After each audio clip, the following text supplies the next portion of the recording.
नमस्कार मित्रांनो, शेतकऱ्यांसाठी आजच्या दिवसभराच्या महत्त्वाच्या ठळक बातम्या. पहिलीच शेतकऱ्यांसाठी आनंदाची बातमी येत आहे. उपमुख्यमंत्री फडणवीस यांची मोठी घोषणा, शेतकऱ्यांना करणार पूर्णपणे कर्जमुक्त.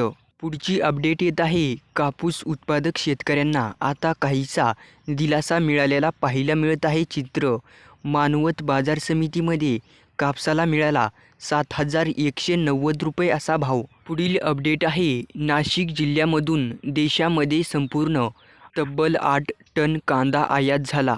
पुढची अपडेट येत आहे अत्यंत महत्त्वाची. धुळे जिल्ह्यामध्ये पहिल्याच दिवशी कापसाला मिळाला 7,500 रुपये भाव.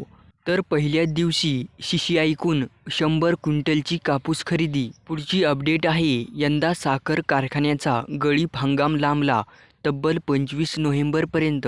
पुढील अपडेट येत आहे. सोयाबीन शेतकऱ्यांपुढे चिंतेचं वातावरण. दिवसेंदिवस सोयाबीनचे भाव घसरतच राहिले. शेतकऱ्यांपुढे आर्थिक संकट. राज्यातले कापसाचे दर आता काहीसे वाढण्याची शक्यता आहे, कारण परदेशातली कापसाची आयात आता थांबवलेली पाहायला मिळत आहे. पुढील अपडेट आहे. बीड जिल्ह्यामध्ये आतापर्यंत खरीप हंगामाच्या 54% पेरण्या. पुढील अपडेट येत आहे. शेतकऱ्यांच्या कापसाला काय भाव मिळाला? नाना पटोलेंचं शेतकऱ्यांना आव्हान. शेतीमालाचा भाव डोळ्यासमोर ठेवा आणि तरच मतदान करा.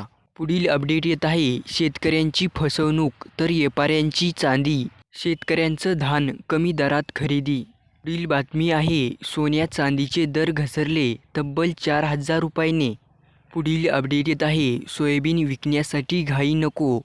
सोयाबीन नोंदणी करण्यासाठी तब्बल 15 दिवसांची वाढ. पुढील अपडेट येत आहे. साखर कारखाने आता तब्बल 15 दिवसांनी उशिरा सुरू होणार.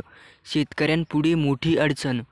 शासनाचे साखर कारखान्यांना 15 नोव्हेंबरपासून सुरू करण्याचे आदेश. पुढील अपडेट आहे. शाहू छत्रपती शिवाजी महाराजांच्या महाराष्ट्रामध्ये बटेंगे तो कटेंगे हा शब्द चालणार नाही. उपमुख्यमंत्री अजित पवार बीडच्या सभेमध्ये. महायुतीला दिला घरचा आहेर. पुढील बातमी आहे. कुणाला पाडायचं आणि कुणाला निवडून आणायचं हे जनतेला चांगलंच माहिती आहे. मनोज जरांगे पाटील यांचं विधान. पुढची अपडेट आहे. रेणापूर बाजार समितीमध्ये तब्बल झाली 10,000 क्विंटल सोयाबीनची खरेदी. देशातील शेतकऱ्यांकडे नरेंद्र मोदी यांचं दुर्लक्ष. सध्या कापूस, सोयाबीन कोणत्याच पिकाला योग्य भाव नाही. नरेंद्र मोदी यांना फक्त खुर्ची हवी आहे. खरगे यांचं लातूरच्या सभेमध्ये विधान. आपल्या जिल्ह्याची बातमी पाहण्यासाठी आत्ताच सबस्क्राईब करा.